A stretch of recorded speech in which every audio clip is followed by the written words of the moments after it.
সাবধানে। আর এই যে এদিকে আমি আছি, রাস্তায় হাঁটতেছি, দেখেন এটা নিয়েছিলাম, এটা এখন চালানো হয় নাই। বাইক রাইড করা শেখাতে হবে, কারণ আফসোস সে চালাতে পারে না, কিন্তু বাইক নিয়ে নিছে। Hello everyone, Anis rider. আজকে শুক্রবার, সবাইকে জুম্মা মুবারক। আপনাদের সাথে একটা ছেলেদের একটা ইমোশন নিয়ে কথা বলবো। ছেলেদের ইমোশন যেটাকে বলে, খুব মারাত্মক। তো ওটা বিষয় নিয়ে আপনাদের সাথে কথা বলবো। তো আমি এখন আছি কোথায়, কালামে বাজার। আমি এখন সিএমবি যাবো বদরাট দিয়ে। ছেলেদের ইমোশন হচ্ছে এমন একটা জিনিস খুব খারাপ, যেটা আমি বললাম যে কি জন্য। আমার একটা বন্ধু, ঠিক আছে, সে কিন্তু বাইক রাইড করতে পারে না। তো সে অলরেডি বাইক রাইড করতে পারে না, কিন্তু সে একটা বাইক নিয়ে নিছে। তো এখন আমি চাইতেছি আমি গিয়ে ওকে বাইক রাইড করা শেখাবো, কীভাবে রাইড করতে হয়, তো এটা শেখাবো আর কি। বদরাট ফ্লাইওভারের উপর দিয়ে সিএমবিতে যাবো, চলেন আপনাদেরকে দেখাবো আজকে। তো এটা ছেলেদের ইমোশন অনেক খারাপ ভাই, অনেক মারাত্মক। তো দেখতেছেন আমি এখন আছি বদরাট ফ্লাইওভার উপরে। আমি বদরাট ফ্লাইওভার দিয়ে বাম পাশ দিয়ে নেমে যাবো, বাম পাশ দিয়ে নেমে সিএমবির দিকে যাবো আর কি। তো আপনারা আমার সাথে দেখেন আমি কীভাবে যাই সিএমবিতে। তো আমি এখন যাবো ওর কাছে। এটা হচ্ছে ছেলেদের স্বপ্ন আর ছেলেদের আবেগ অনেক খারাপ। তো চলেন আপনাদেরকে দেখাই। তো দেখতেছেন আমি এখন বদরাট ফ্লাইওভার দিয়ে নামতেছি। এটা হচ্ছে বদরাট ফ্লাইওভার, আমি সিএমবির দিকে যাবো, কালুঘাটের দিকে। আপনাদের সাথে শেয়ার করলাম আর কি বিষয়টা। একটা ছেলেদের ইমোশন দেখ কী হতে পারে। কথা হচ্ছে একটা জিনিস নেওয়ার ইচ্ছে হয়েছে, কিন্তু আমি চালাই জানি বা না জানি, কিন্তু আমার এটা নেওয়া লাগবে। এটা হচ্ছে ছেলেদের ইমোশন, ছেলেদের আবেগ আমি মনে করি। দেখতেছেন আমি বদরাট হয়ে সিএমবিতে চলে আসলাম, ওই সামনে সিএমবি। এখন আমি ভিতর দিকে ঢুকবো, ডান পাশে সিএমবি ভিতরে ঢুকে পড়লাম।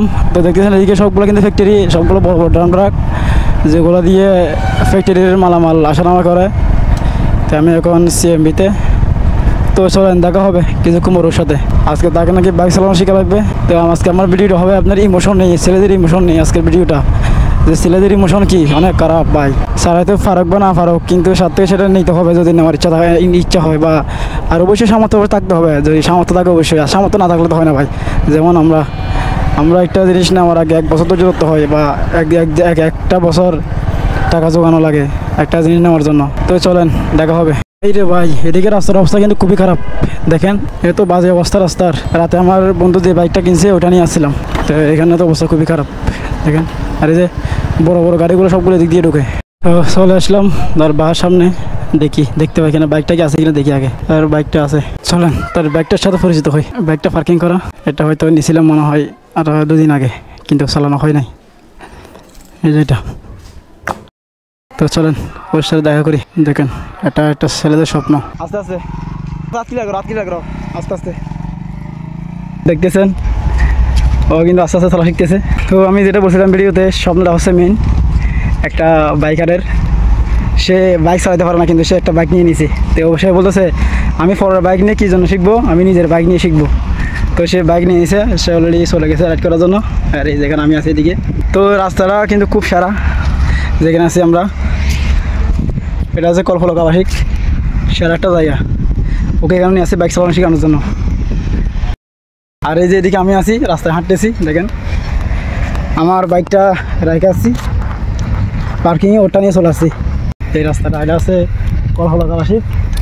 তো এখানে আসলে কিন্তু মন একদম ভরে যাবে, কি বলবো এত সুন্দর প্লেস। আর আমি তো এর আগে একটা ভিডিও দিয়েছিলাম কলফলক আবাসিকে। তো এটা হচ্ছে আপনার কলফলক আবাসিকের রুট। সামনে কালুঘাট দেখতে পাইতেছেন, এটা হচ্ছে কালুঘাটের রুট। এটা হচ্ছে কালুঘাটের রুট। কালুঘাটটা একদম নতুন ব্রিজ গেছে রাস্তাটা। যেটা বলছিলাম ছেলেদের ইমোশন, এটা অনেক খারাপ ভাই। ছেলেদের ইমোশন মানে অনেক খারাপ, যেটা নিয়ে কোনো সময় এইভাবে ক্যামেরার সামনে আসে কথা বলি না। ফার্স্ট আসতেছি আমি কিন্তু মোবাইল নিয়ে ভিডিও করতেছি, আমার গোপ্রোটা বাসায় রেখেছি। যাও তো দেখছেন অলরেডি কন্ট্রোল চলে আসছে আস্তে আস্তে।